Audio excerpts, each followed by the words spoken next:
sex on films and all that, right? When I was growing up, I'd be watching. No, just saying an example of this, really, right? When I was growing up as a kid, and I'd be, watching films with my dad, right? He'd really be enjoying a film, right? And then a sex scene would happen, right? And he'd go on film.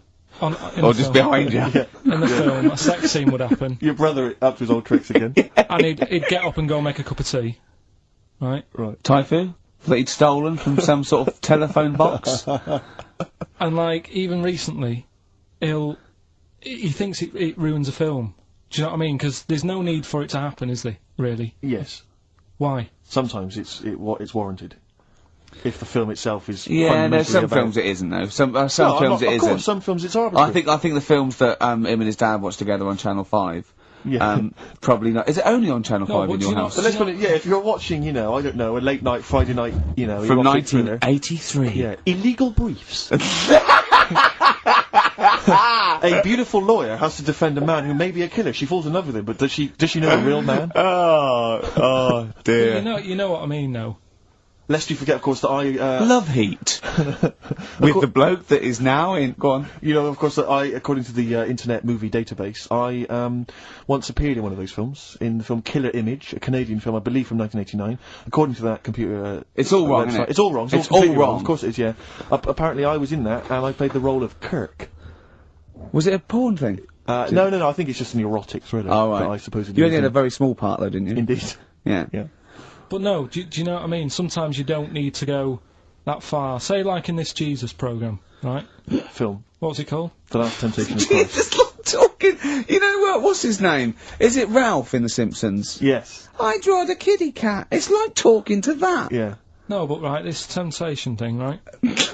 Do you know, often we don't get that many complaints on this show. We don't get very many complaints. And I think that's either because there's no listeners, or B, it's because most people agree with Karl, and that terrifies me.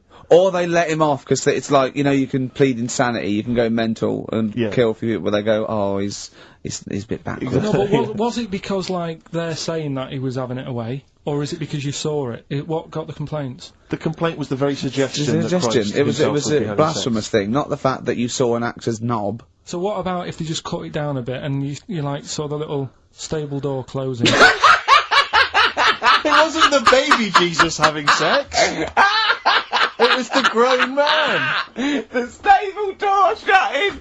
No, but you know what the nativity scene? That is brilliant. The wise men saying, I can't believe we brought myrrh, we should have brought condoms. No, yeah. There's 2 for 1 offer in Boots. Yeah, I don't know what we were thinking. With frankincense.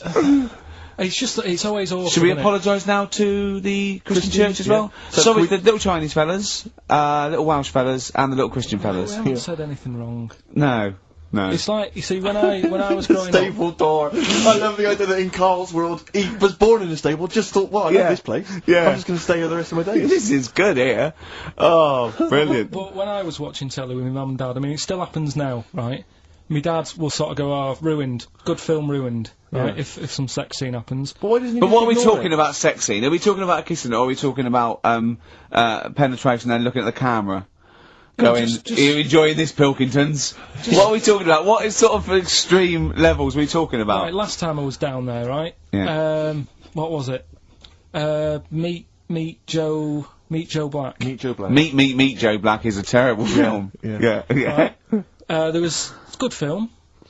And then, it's going to happen, because, like, the music comes in. Brad Pitt's keeping quiet. A woman's eyeing him up. Sure.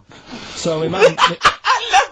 My mum's worked it out already, and she's going, anything on the other side, love? She knows. She knows it's, something's, so you can be enjoying a film, and you can be an hour and 10 in, and then some spidey senses of one of them can go, should we turn it over? And the other one goes, yeah, all right. Are you sure it's not them protecting you from scenes of sex? So that what they're thinking is, what if Karl gets the idea to have sex? Yeah. That could lead to procreation. We don't want any more like him. We've got to end the line here. You sure it's not the doctor? Keep calling out, going, you are keeping away from women, aren't you?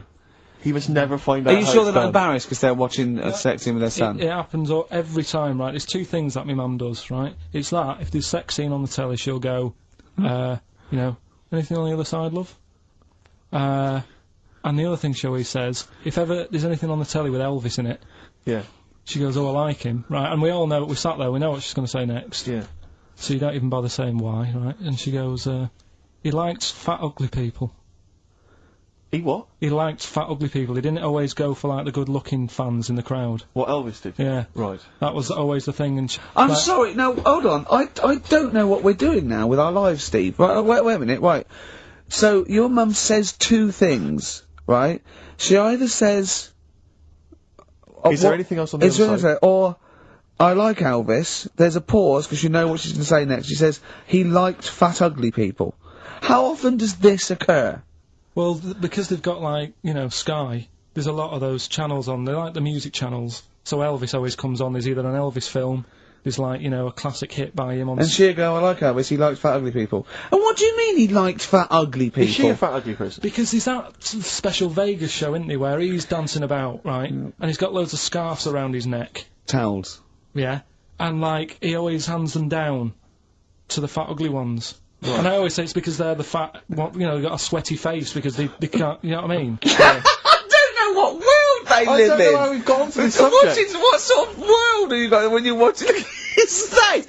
And what do you mean fat, ugly ones? You mean they're in the front, they're sweating a lot because they're a bit chubby? So she thinks, you know, is giving them a towel because it's like... But he's really going, wipe your face, you're putting me off, you fat cow. Stop sweating near me. There's another one. What? So, hairy Chinese kids. Yeah.